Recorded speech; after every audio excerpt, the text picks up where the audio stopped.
好，那各位先进、各位与会的来宾，大家午安。首先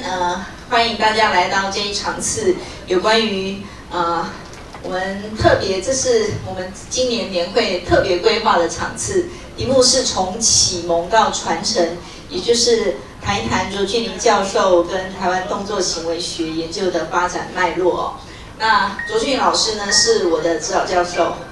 那他在10月底的时候呢，结束了他在人间的功课，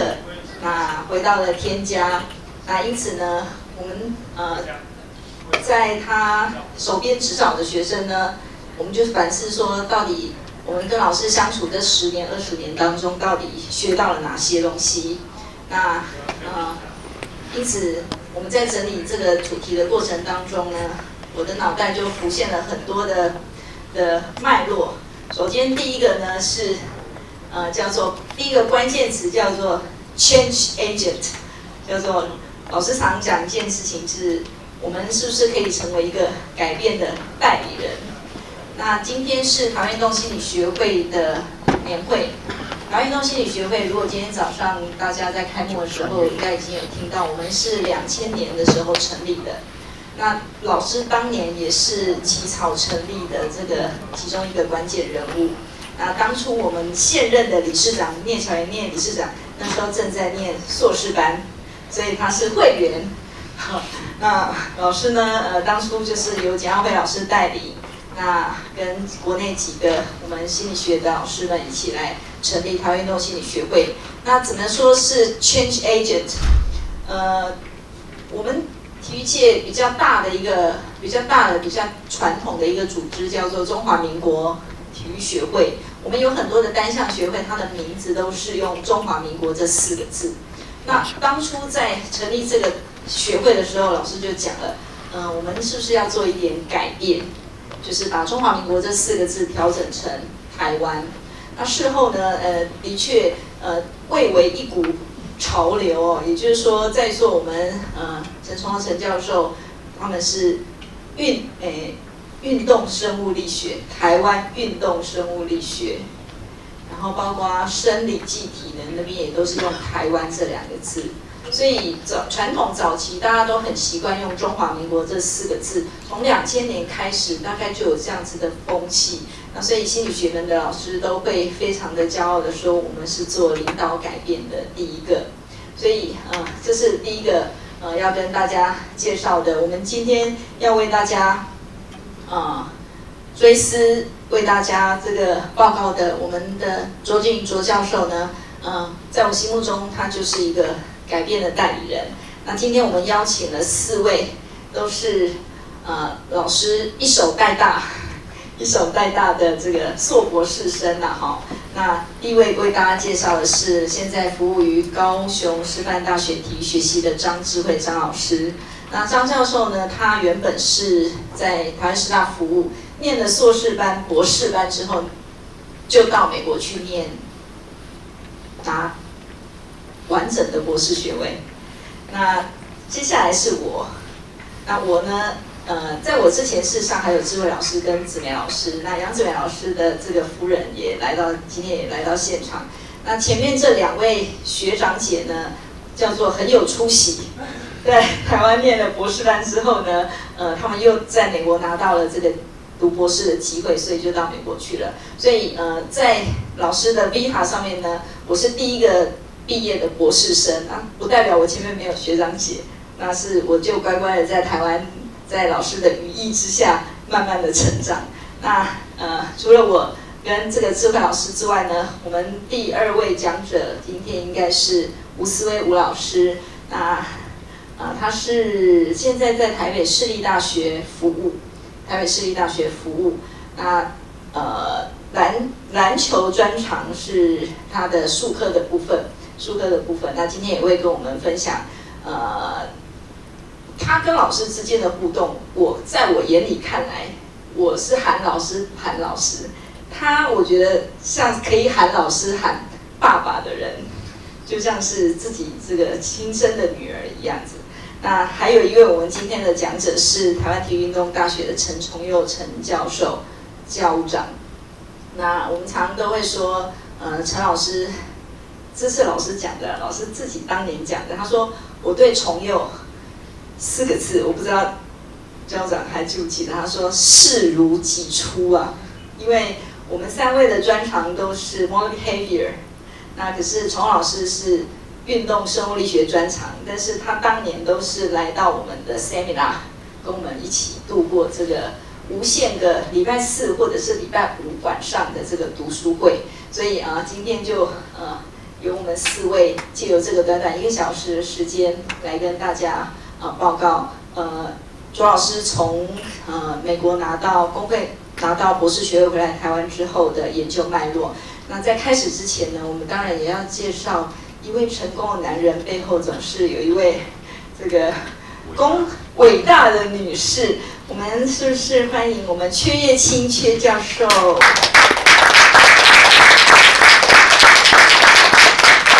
阙老师也从台北特地来到台中来参加我们的场次哦。好，那我们接下来是不是就把时间交给张诗慧张教授？谢谢静儿的介绍哈。那在座的各位师长，然后运动心理学研究的同好，大家午安哈。那很荣幸就是重佑跟静儿老师的邀请哈。那就是由我从生态心理学这个角度来回顾，就是卓老师在动作行为这个领域对台湾运动心理学研究的影响哈跟启发。那当然还有未来的一些简单的展望这样子。那我想很简单的，我就从生态心理学的理论，当然要回到 Gibson 哈，1979、1986，他强调个体跟他所属环境共同演化的特质，然后他强调用生态取向来做知觉跟行动的的研究，啊，强调知觉跟行动相互连接、互为影响。那强调 affordance 的概念，那在这边特别提，就是 affordance 的概念，事实上最早是在台湾1998的翻译是来自杨老师跟卓老师的一篇研究这样子。好，那这是概念的开始。那刚静老师有提，就是说卓老师98年从明尼苏达毕业回来台湾师大。那个时代刚好是师大的硕士，50名本来是1年25名，然后变成50名，所以就是进来了很多优秀的学生。那其中有一批刚好是在小学任教的老师，那所以就有很方便的学童的这个 participants， 然后所以就是其中春琪老师、子梅老师、国威，那都是在小学任教，然后对于儿童的动作发展方面有特别的研究，那所以就分别从工作限制、环境限制的角度，或是身体讯息角度的这个面向，然后去探讨投掷动作、接球动作、踢球、立定跳远跟 reaching 这个工作这样。这个大概是从98年一直到2010年。那竞技运动方面，虽然就是琢磨的学生比较少，但是我们也可以看到佳音跟那个汤明远老师哈，汤明远老师是桌球，佳音是在篮球的投篮动作形式上有研究的成果。那环境复始方面是这个领域的主要的一个概念嘛，就我们讲直接知觉是一个生态取向的核心概念。那另外一个就是讲 affordance， 那包含实证跟回顾性的研究。那实证性的研究就包含了黄家生老师、嘉宾老师他们做登阶的动作，做那个间隙穿越的动作，还有这个瑞喜老师他是做那个 tapping 然后就是做贴扎，应该是这个是学弟啊，所以就是他的取向是tapping， 然后对他最大跳跃高度，然后从 affordance 的角度去看他可以知觉自己的最大跳跃高度是否有改变这样子。那回顾的文献也有做了 affordance 的知觉研究的实践与展望，然后 human factor 在动作学习的研究这样子。好，所以这个是就是受卓老师启发，然后我整理的从98以后到2020初的这些研究的成果。那当然后续受左老师启发的，包含杨老师、赖世炯老师、我、家军、家生、汤明元老师，那我们持续的我们带领的学生，或是我们自己的国科会的计划的专题，那我们的研究生的论文著作或是发表，那focus 的方向大概以生态取向来讲，就是从环境复始，从知识控制与动晕，从移动式这个模型做的就是以外加的视觉光流的这个模式，那拿它来做不管是动晕或者是知识控制的研究，那甚至比较新的议题还包含用视觉引导的动作的这个研究，跟知识控制之间的相关的探讨。然后登阶是一个算是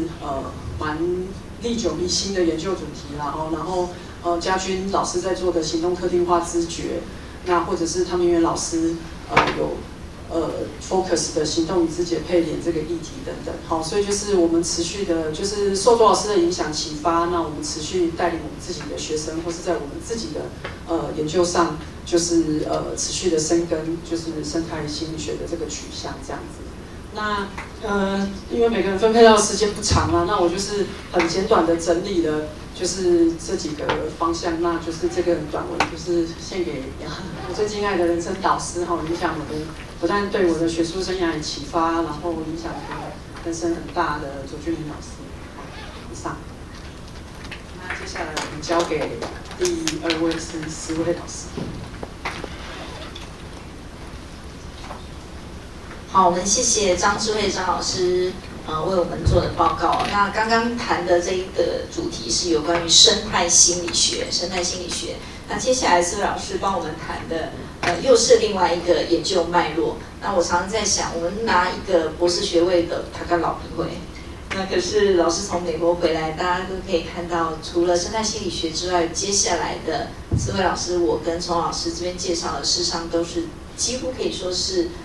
不同的这个研究脉络。那接下来我们就把时间交给施威老师。谢谢静柔老师的引言。那阙老师、各位师长以及各位研究伙伴，下午好。那我是吴诗薇，那目前服务于北师大的修管系。那大家可以看到这一张左边图，这一张是当时我准备在找我拿到博士学位之后，那当时我正在找我人生的第一份全职工作。那这个时候是我们每一位研究生，只要在跟老师 meeting 的时候，我们都是从这个角度看着老师的。所以这时候老师他在帮我写推荐信，所以老师在他在帮我写推荐信的同时，我就望着老师的背影，我就觉得这一刻我应该好好的把它记录下来。对，好，那今天我主要会是从左老师他跟过去指导过的研究生，特别是在动作学习里面当中回馈的议题。那我们有看到老师在很多相关的议题当中有进行琢磨。那我特别是从老师在过去从1990年一直到现在有关回馈议题的部分来进行分享。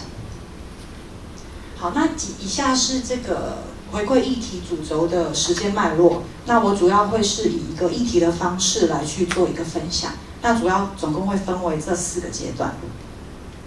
好，那第一个阶段是在1997年到2003年。那在这一段期间，左老师跟指导学生的研究，它主要是聚焦是在有关感觉回馈讯息，那特别是在结果获知跟错误估计的方面。那这方面的研究主要是来探讨什么叫做回馈，那到底要给学习者多少的指导回馈，以及学习者如何使用的一个起点。那在这一段期间来说，大部分我们在从事体育教学或者是在学习新的一些相关技能来讲，都是由学习者他是被动的接受由教练或是老师接收到的回馈，那它也算是一个起点，在台湾这边来说。好，那在第2个阶段，就是在2007年到2009年左右，那开始了 self control， 就是自我控制的回馈以及一个自发性的错误估计。那在这一段期间呢，主要是我们转换学习者，他原本在学习的过程当中是由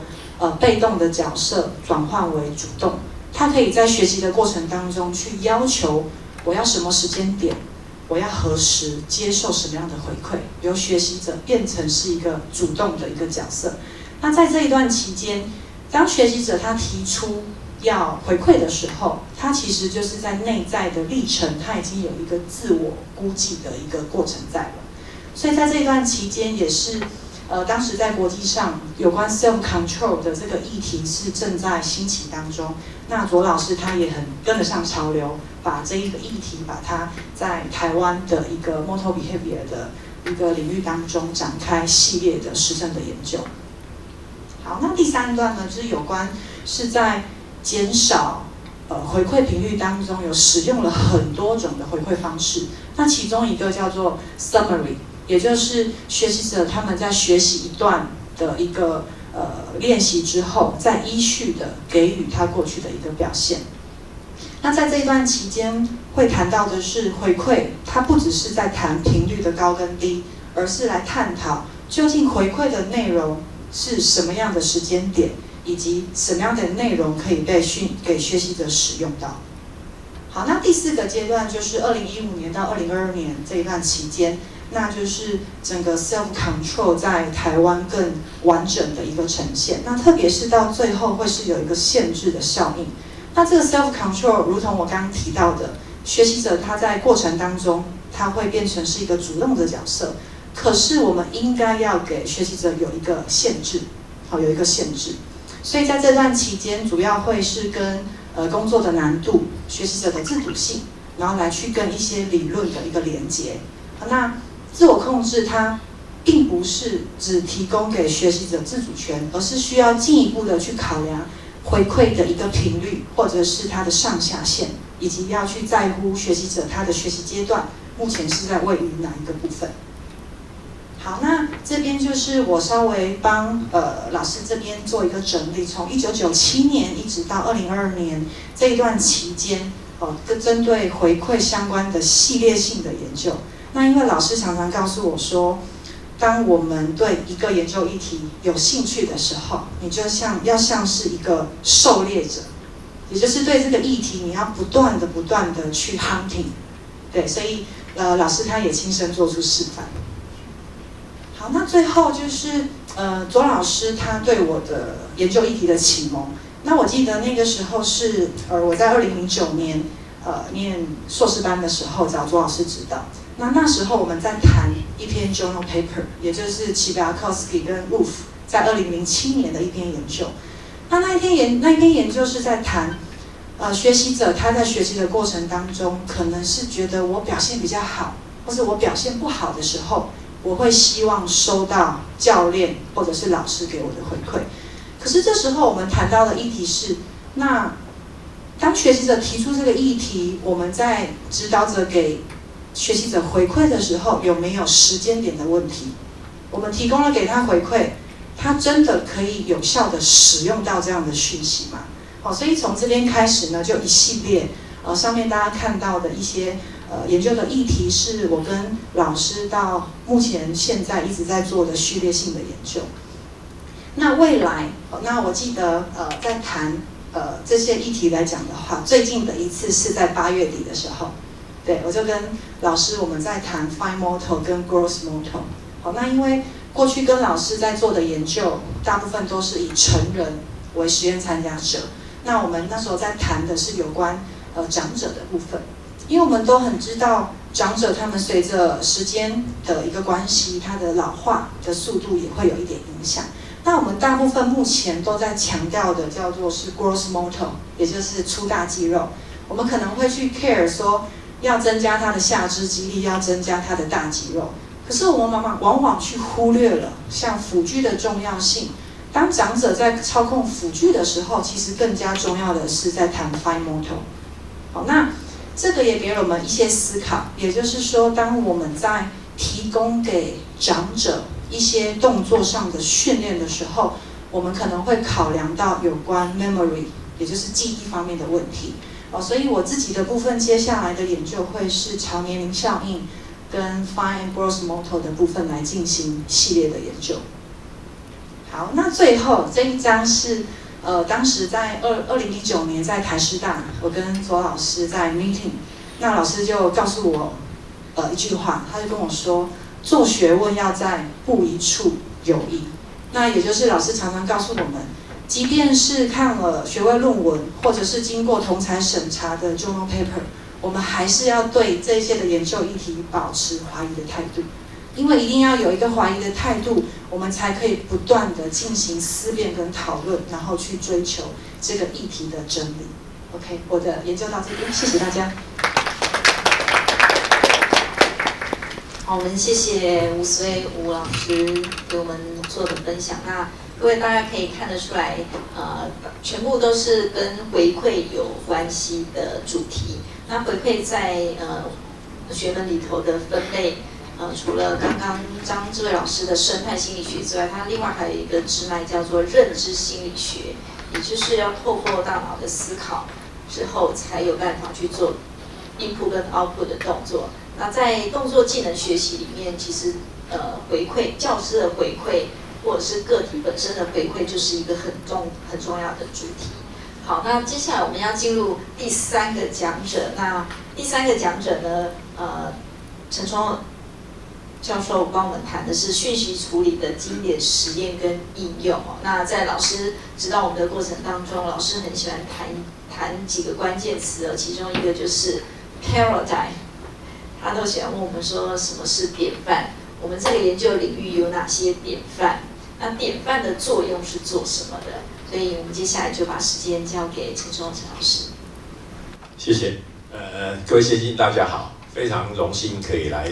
这里跟大家报告有关于我跟周老师所学习的内容哈，然后还有在这个内容里面我想要继续往下走的方向哈。那我会是从这个讯息处理的角度来谈啊哈。那这个是2024年的奥运100公尺决赛的这个成绩报表。那我们可以看到哈，在这个成绩报表里面都每一次的这个国际正式的赛会里面都会有这一栏叫做反应时间。它除了它的跑步的这个时间，它的成绩以外，这是第1名，这是第2名。好，可是除了这些以外，它还会有一个报表，就是反应时间。那这个反应时间，指的是说从鸣枪后，如果开始动作的时间少于0.1秒，那你就是偷跑。你就是偷跑，也就是说，在鸣枪的瞬间你不能有动作，是应该要鸣枪后0.1秒才能有动作，这就是反应时间。那这个反应时间的这一段0.1秒，我们可以看到这个第1名、第2名的这些反应时间，像他们的成绩都差很接近嘛，哈，可是他们的反应时间0.178、0.176、0.108，它如果说能够缩小的话，是不是就有可能成绩再更好？好，那可是也不能小到0.1秒。那在这个超过0.1秒的这个期间，到底是发生了什么事情啊？这样就是鸣枪到开始动作的这一个超过0.1秒的这个时间，到底发生了什么事情呢？我们就称之为讯息处理的3阶段，叫做刺激辨认、反应选择、反应编序。它有这样子的一个历程，我们称之为讯息处理的3阶段。事实上是把人脑比拟为电脑，它就是 computer metaphor， 把人脑比喻为电脑，来说明我们的这个黑盒子、黑箱到底做了什么样的事情。那当然在这里还有一个，这个是刺激辨认、反应选择。那反应编序呢，事实上就有 Henry Rajol 他们在谈肌骨理论的时候，就有一个很简单的反应时间的这个经典实验哈，在检证这个动作编序需要时间。那它的概念啊，就是设计这样子的一个装置啊，然后通过灯亮去按去离开这个按键，然后去拍几个接续性的动作。大家会发现到说，你动作越复杂，反应时间就会越长；动作越复杂，反应时间就会越长。事实上，手都还没有离开这个按键啊，手都还没离开按键的这个时间，这个区间啊。后面的动作如果很复杂，就会出现这反应时间比较长。好，那朱老师当时以前在教课的时候就有跟我们提这样子。那后来呢，我在这个学校当老师的时候，朱老师也经常会分享很多的他上课的资讯给我。好，那我们来看看朱老师当时上课的内容。C 呢，怎样？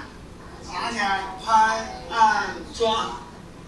它动作越来越复杂 ，A、B、C 越来越复杂。你猜他要去看的是？你猜 ？C 呢，怎样？拿起来，拍、按、抓，它动作越来越复杂 ，A、B、C 越来越复杂。你猜他要去看的是？你猜？非常荣幸就是老师在他上完课录影的一些片段，他就会跟我分享虽然我不是他这个论文指导的学生可是事实上就跟金元老师所谈的，他把我视为他就是他的学生对我非常的荣耀。那哪怕是这样子经典的实验在我们可以看到，在后来2010年的时候，他们就 Henry and Roger 的这个实验，1960年之后的50年，他们也发表这个也做了一个这样子的一个回顾那他们说这个课题事实上还可以持续研究那像这样的研究到底要做什么嘞那当然我应用了这个概念我就把它应用到跆拳道的这个研究里面那我就去就是一个很简单的反应时间的测试，然后跆拳道经常会有一个旋踢，再加上另外第二个动作或第三个动作，那我们就会发现到说，光是反应时间都会因为后面的时间的动作内容越多，这是很简单，就是简单反应时间。可是后面有一个 T 的动作，可是它还是测它的反应时间这是后面有2个 T 的动作，这是后面有3个 T 的动作，我们就可以看到它很显著的这个一直延续它反应时间，也就是说，它后面的动作越复杂，后面的动作越复杂，它的反应时间就会越长，那就需要它的反应就会变慢。好，那不只是变慢，连踢的时间都会变慢，慢的50毫秒。好，这是只有它后面没有踢的动作，这是后面有踢的动作，它就会慢的50毫秒。好，那这样的概念，所以我们就经常会去了解说，当你在失分，有时候我们在失1分的时候，然后剩下最后5秒，我想要抢攻，我想要多赢1分，那我就会去连续多踢好几个动作，那这时候你就经常会被反攻击。所以我们把这些讯息就跟这个跆拳道的教练来分享那他们就会开始去制定一些方法就是尽可能的你要抢攻还是单一个动作去做。好，那除了这个以外，它还有其他的做法那当然我们也在思考，就是说以动作程式的观点，如果我们后面如果要连续踢动作，不要不同的动作，尽量都是同一个动作。好，那所以我们就有这样的研究也即将要去发表。我们发现说，如果后面的动作都是相同，不要不同，那反应时间呢，事实上并不会一直在持续增加有这样子的一个过程好，那接下来跟大家分享一下费兹定律费兹定律是一个这样子的一个工作啦就是2个框格的这样子的左右的反复点出的工作，它是在要求去探讨这个速度准确度会消长的一个问题那它在这里面为什么它叫费兹定律它会称之为 rho 类似，因为它用这样子的一个数学表达式，用了这样子的一个 log2 为底的这样子的方式来计算这个难度，然后它是用 bit 的概念。好，那在这里面这个 v 是斜率，整个的这个斜率，像它代表的是每个位元所需要处理的时间。那它的导数就 1/1就是讯息处理量，好，就是等于是每秒你是多少 bit 的这个讯息处理量，好，那这个费兹定律啊，事实上1954年所提出来的。那卓俊麟老师就利用这样子的一个定律啊，去做有关于这个年龄、性别，还有练习、还有视觉回馈的这样子的一个效应。好，所以他的博士论文就是做这样子的课题，然后他去计算这个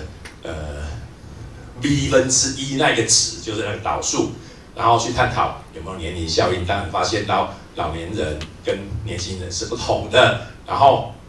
性别没有差异，然后练习也会让它改变，还有视觉回馈也会有所不同。那在朱老师之后，他指导的的硕士生赖世雄赖老师，他也是使用这个费兹定律里面去算这个表现指数，然后去看中晚期儿童他是不是有年龄效应的存在。那后来也有发表相关的这个论文哈。那到了2010年，那林尚武老师啊，也是卓老师指导的学生哈，他也利用这个费兹定律所设计出来的那个 log 以2为底的这样子的一个实验，去设计这个动作这个工作顺序不同的这种实验设计的方式，去探讨反应时间会不会因为后面的难度有所改变。那在这些研究里面哈，对我来讲有很多的启发哈。实际上，有性别研究，那卓老师就一直提醒我们，在这个性别研究的议题，并不是在凸显男女有差异。性别研究的真正的意义是在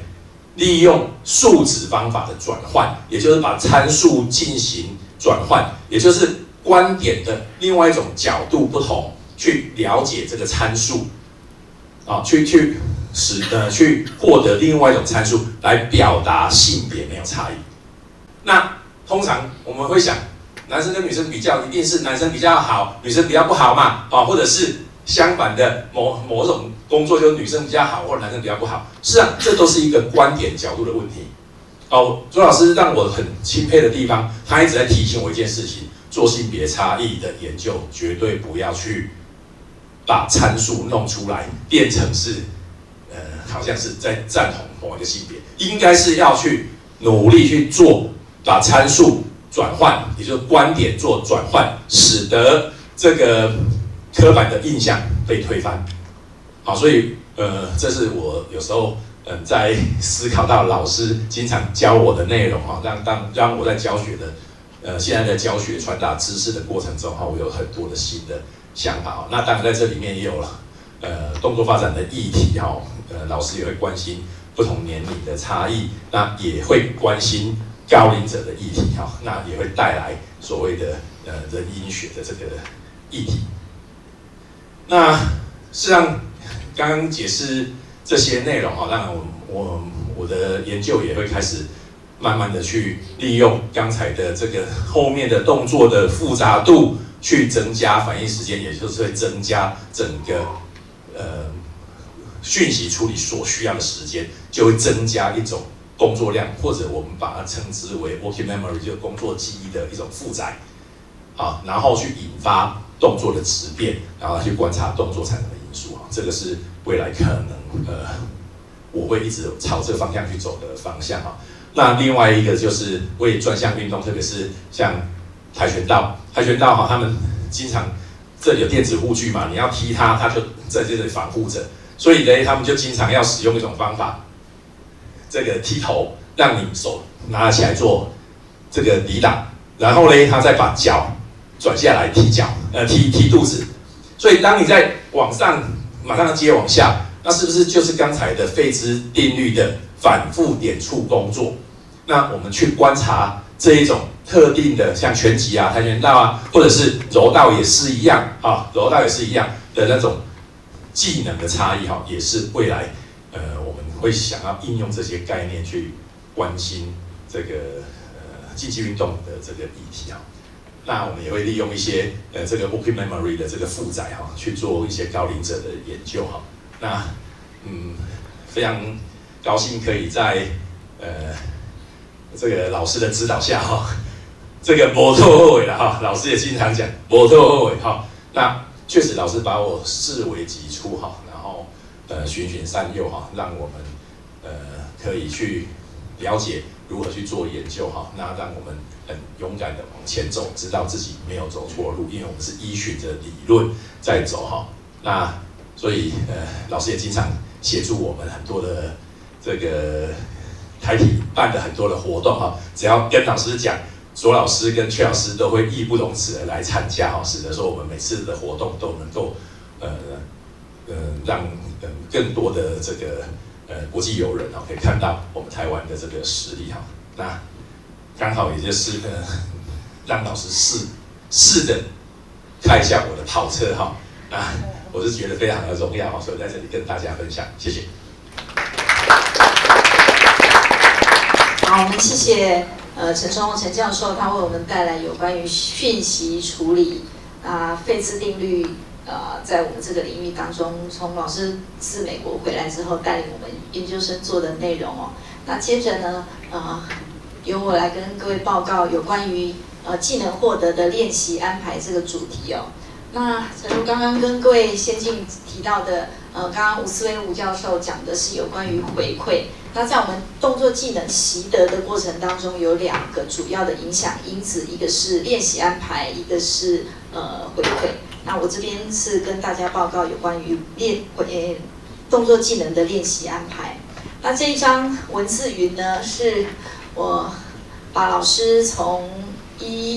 1989年一直到2025年，老师最喜欢讲的另外一个 slogan 叫做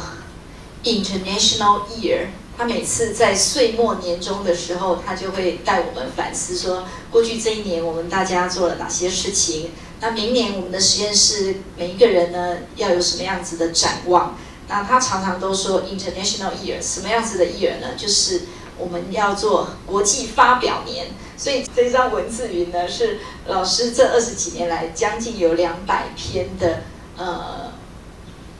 研讨会的发表的关键词丢进来的。那大家可以看到最多的就是有关于 motor learning， 然后有关于这个回馈，然后有关于这个刚刚思维老师有讲到的自我控制，还有我待会要讲的练习这样子的主题哦。那各位可以看到旁边有很多很小的都看不到了。我们今天其实老师的Vita 履历应该有上百页，所以要分析这么多的资料是有它的难度的，因此有很多的小的东西是看不到的。那刚刚思老师的 PPT 里头有一张好像是剧照，各位还有印象啊？那个应该是老师在中华奥会，中华奥会邀请老师去拍的，进摄影棚拍的这个相片哦。也就是说，老师对中华奥会、对国际奥会的贡献，也是非常的显著的。好，那这个 International Year 呢，故事要从叫做 ISSP 国际运动心理学会在20年前说起哦。那也就是老师会跟我们讲说，各位就会觉得很奇怪，为什么卓老师在2009年的摩洛哥 ISSP 是贴海报呢？他说，因为他跟阙老师是在20年前，2009减20等于1989年的，一样是 ISSP 的研讨会里面。那当初是在新加坡，在那个研讨会贴海报，认识了同样是跟他贴海报的阙老师。那89年跟阙老师认识之后呢，90年老师就到美国去，那2个人就结婚。所以老师那一次他都会逼我们说，我们一定要用口头发表。那可是那一次呢，他说我有特权，因为当年我跟阙老师认识是海报发表，所以他也要用海报发表。所以这张海报呢，是在09年我们大家在摩洛哥参加这个国际运动心理学年会4年一次的时候拍的这个相片哦。那在那一次的研讨会里头，因为我们大家都知道，这是20年2位老师的这个很重要的日子哦，所以我们有很多的这个运动心理学的同好呢，晚上就订了一个餐厅，然后悄悄的带老师他们去吃饭。那会中呢，就是唆使老师他们要互相的喂食，那最后呢送了阙老师花哦。那这个只是部分的参加人员，我们那一次去应该是有一排游览车，就是所有的台湾运动心理学的这个学者加上学生，总共有40几位哦。那在场呢，阙老师、卓老师，那这是我们的杨子美杨老师，那还有我们的淑燕老师，当初也是跟我们一起到那边。那刚刚有提到的林尚武老师，那这边应该还有我们的三福老师跟黄崇儒老师，还有我们的李监事雅文老师，当年都有一起参加这个摩洛哥的研讨会。那我们现在走下来的秘书长林继燕老师，当初也是跟我们一起参加这个摩洛哥的研讨会哦。所以老师说了 International Year， 所以我们大家都会很认真的发表哦。那我要跟各位报告的主题呢，有关于练习安排哦。基摩理论是1975年，大概是在这个领域里头早期提出来的，修正的1972年的这个闭锁环理论。那提出来基摩理论之后呢，就有很多的研究去验证练习变异性假说。所以现在一直在谈说，到底怎么样练才有效？那它的一个结果就是在多样的练习情境当中，对技能的学习是比较有帮助的。那志伟老师的硕士论文里头也谈到了另外一个，它的概念一样是多样化的练习安排，也就是情境干扰效应。那这个是在1975年之后一直到2000年，大概就是非常非常多的主题都是以这些为理论基础。那一直到2016年Wolf 跟 Wolf 跟 Lesway 他们提出了这个 Optimal 理论之后呢，慢慢的整个研究就带往了有关于心理变相的探讨。那也就是早期呢，我们是探讨这个随机练习、集团练习、编译练习、恒常练习，他们这些不同练习安排对学习造成的效果。那老师之后呢，他很喜欢谈的一个就是错误侦查，也就是我们在思考说，为什么在多样化的练习情境里头，它对学习是有帮助的。那老师就一直告诉我们说，你想为什么？因为他在练习的过程当中被你弄得很乱啊。他头很痛啊，所以他就要去想刚刚练习发生了什么事情。那他去想的这个动作呢，其实就是所谓的错误侦查，也就是我们在讲的认知参与这一件事情。那因此呢，这边在练习的安排里头也有所谓的自我控制，跟刚刚思维老师谈到的自我控制里头，它可以有很多很多的情境。刚刚思维老师谈到的是回馈，在练习安排里头，我们也可以把权力下放给这个学生。那包括自我控制。这几年的实验是做到，我个人觉得非常不可思议。我们来练篮球，可是告诉他说：“你待会打完篮球之后，选一幅画，帮我挂在这个篮球场上。”他让他选择，自我控制就是有选择权，让他选的那一个 task 跟他要练的那个篮球运球是完全八竿子打不着的。可是实验竟然被他做出来，这样子嘛，好，所以。后来的这个期望，自己对自己动作的期望跟这个挑战点，就是工作难度的这个假说都加入了很多心理变相。所谓的心理变相，就是我让你觉得你有决定的权利，那进一步会提高自我效能跟动机，这个不稀奇。可是更稀奇的是，他竟然因为提高了动机跟自我效能之后，帮助了他技能的学习。这个是我觉得我们在老师带我们在看这些文献的时候，从2000年以前一直到2016年之后，这个 Optimal 一直在谈的，我们除了在做实验设计之外，是不是可以再加上一些心理变相的操弄，然后让这个学习这件事情变得更有效哦？那因此右边这边就列出老师这个一脉相承哦，从智慧老师我，然后蔡敏仁蔡老师，吴世伟吴老师。那事实上我们还有一个叫做王崇颖王老师，他现在在北部服务哦。所以这个最后一个要跟大家分享的是 TGIT 哦，这个是美国人他们常讲 TGIF 哦，也就是 Thank God is Friday， 那也就是明天要放假了。6日，周休2日要放假。那我们呢是 TGIT，T 是礼拜4，因为师大的 seminar 是在礼拜4，所以这一张图，这一张相片呢是在2003年的4月份。这个应该是我们常常就是12点赶着停车场要关门了，然后停车场关门，我们每个人车子要赶快开出去，否则车就不用回家了。那老师就会召集我们在这一个是身体活动心理学的这个海报板前面去做拍照哦，所以这是2003年的卓老师，那时候路易斯还小，应该是小学3年级，然后卓老师啊，这里头有大学部，有硕士班，也有博士班的学生哦，所以老师常跟我们讲的是学术不打烊，所以常常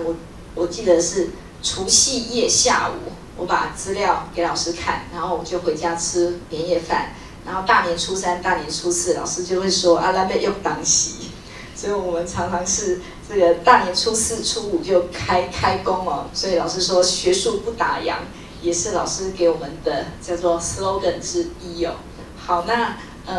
以上呢就我们4位跟各位简略的报告卓老师从美国回来之后跟我们引导的内容啊，那当然还有很多的主题，比如说建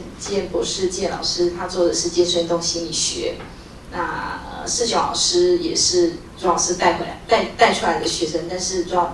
世炯老师他在国外开会，所以今天也没有办法来到我们的现场，所以今天最后我们应该还有一点点时间。开放Q&A 的讨论跟分享。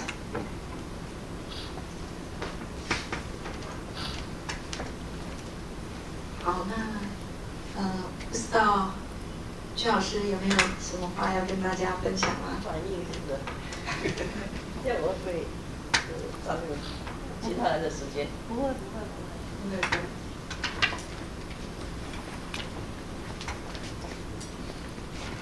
谢谢主持人，在座各位大家好，谢谢主持人给我这个机会，在这个短短的时间内，我真的就是除了感谢，也是很感动。我不知道卓老师原来做了这么多事，真的今天真正的，因为我们这是不同领域嘛所以我觉得我也做了不少，可是他做的比我更多，所以我觉得今天特别开心。感谢4位这么用心卓老师这多年来的一个研究做的这么清楚的一个介绍，同时也把他很多那个 slogan 牢牢的记在心里面。今天对我来讲也是一个新的学习，原来我们的业界部的同学是这么优秀，我也是感到很骄傲。我觉得今天呢，我将听到。当然，就是我也跟周老师有很多的合作。那什么的合作呢？或者今天各位也是看到，本来 model learning、model behavior 这样的一个领域，它是算是一个 lab study， 就是一个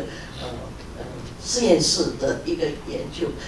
可是我的领域应用教育学，我们是一个 field study， 我们的那个研究的场域是在教室，是在一个 open air， 是在一个 gymnastic。可是从周老师的研究看来的话，你就觉得我们两个真是天生一对，因为他是在讨论研究学生，就是这个学习者如何的学习，而我这个部分呢，就是在研究老师怎么教学，所以我觉得我们2位的那个研究是可以相辅相成的，也看到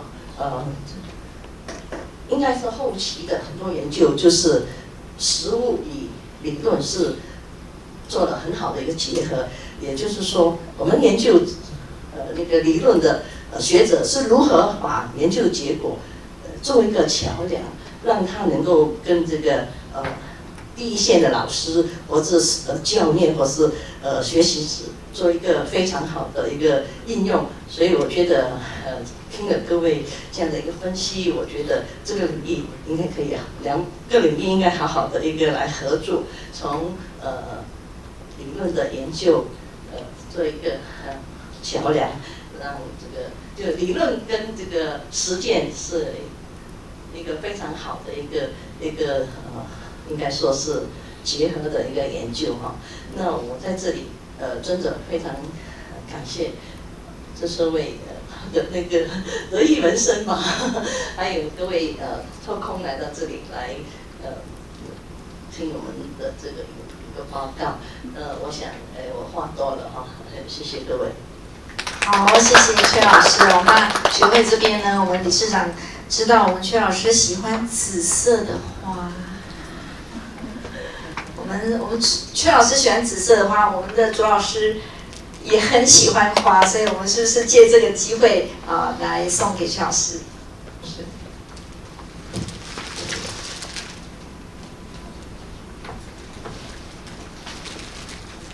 谢谢卓老师在学术上的这个贡献哈，所以我们就代表学会，请一起好了。然后也谢谢刚刚4位，真的是卓老师的得意门生啊哈。虽然我也是卓老师的学生，但因为我不是做动作行为学，所以我没办法讲。没有，老师你们先拍照。来看这里哦，看这里哦。然后也谢谢4位老师，就是很仔细的这个讲了卓老师的这个研究的脉络，还有他们未来的一个传承哈。那因为理事长现在在口头发表的场地在忙，所以我呢代表理事长，谢谢4位老师的这个对于这个卓老师的这个研究脉络跟传承。理事长。有，你也有，你代表卓老师。啊，这是我让我们在一起拍，可以吗？我来看这里哦，1、2、3，再一张哦，1、2、3，这边。好，谢谢。好，谢谢。好啊。刚好后面有这样。阙老师邀请我们今天所有的参与者，我们一起拍照。那因为我们人不多，我们是不是用这个当做背景？然后请大家移驾，刚好站在我们的这个阶梯上面。好，有请。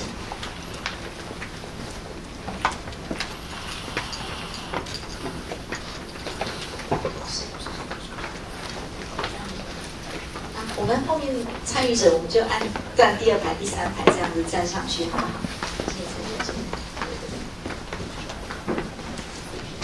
哎，老师，请，我们就站在后面这里，站在这个圆弧这个地方。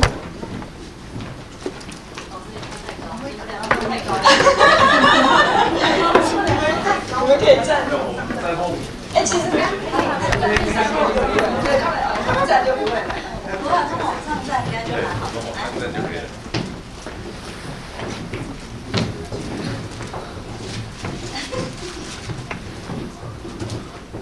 后面的人再往中间一点，好，中间还有位置，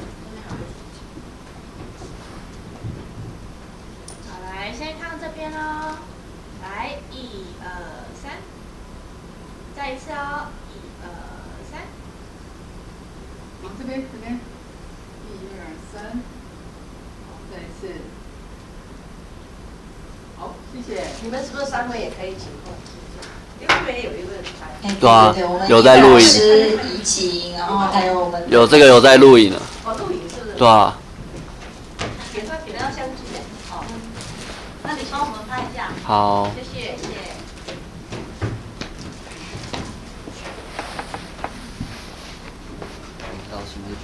好，谢谢你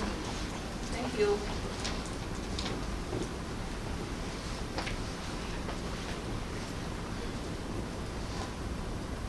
好，这边哦，1、2、3，好，来一张，1、2、3。哎，好，谢谢各位，谢谢各位。